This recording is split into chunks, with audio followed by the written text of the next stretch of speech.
हम हिंदी साहित्य के इतिहास में रीतिकाल के काव्य धाराओं के विषय में पढ़ रहे थे, तो आज हम पढ़ेंगे रीति सिद्ध काव्य धारा के विषय में।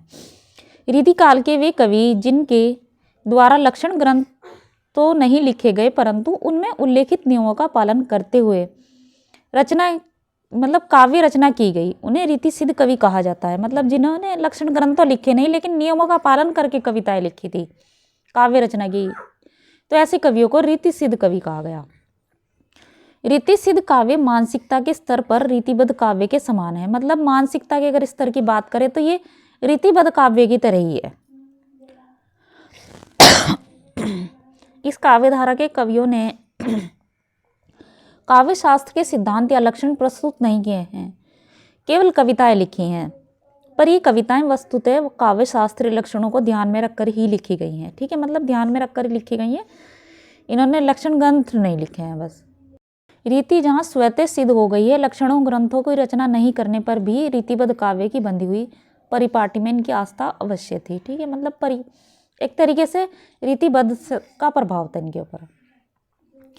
रीति सिद्ध कवि, क्योंकि अक्सर रीति की निम्नलिखित में से कौन सा रीतिबद्ध कवि नहीं या रीति सिद्ध कवि नहीं, इस तरह से पूछा जाता है। तो रीति सिद्ध कवि हैं निम्नलिखित हैं। नंबर 1 बिहारी, नंबर 2 रसनिधि, नंबर 3 सेनापति, नंबर 4 नेवाज, नंबर 5 पजनेश, नंबर 6 हटीजी, नंबर 7 बैनी, नंबर 8 कृष्ण कवि, नंबर 9 राम सहाय दास, नंबर 10 वृंद कवि, नंबर 11 निरप शंभु, नंबर 12 विक्रमादित्य। अब है रीति मुक्त, मतलब जो रीतिबद्ध और रीति सिद्ध से अलग कवि थे उन्हें रीति मुक्त कवि कहा जाता है। बिल्कुल रीतिकाल के वे कवि जिन्होंने ना तो लक्षण ग्रंथों की रचना की, ना ही लक्षण ग्रंथों की रचना की।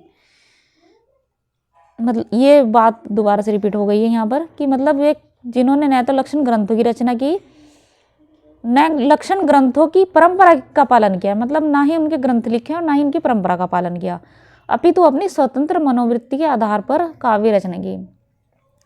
मतलब इन्होंने अपनी इच्छा अनुसार से काव्य रचना की, इन्हें इसलिए रीति मुक्त कवि कहा गया। यह काव्यधारा रीतिकाल में विशिष्ट स्थान रखती है।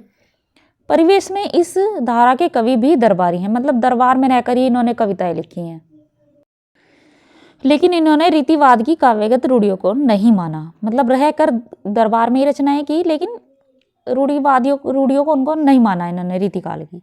यह आंतरिक अनुभूतियों का काव्य है। यह मूलतः आत्म प्रधान और व्यक्तिगत अनुभूति का काव्य है।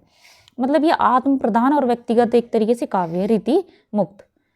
रीति की परिपाटी तोड़ते हुए स्वच्छंद मार्ग की तलाश रीति मुक्त कविता की विशेषता है। रीति मुक्त कवि कौन कौन से हैं? घनानंद, आलम, बोधा, ठाकुर, द्विजदेव, जिन ये 5 प्रमुख हैं और इन्हीं के विषय में पूछा भी जाता है परीक्षाओं में। तो इसके बाद हम पढ़ेंगे रीतिकालीन काव्य के विभाजन के प्रमुख विवाद। आज के लिए बस इतना ही।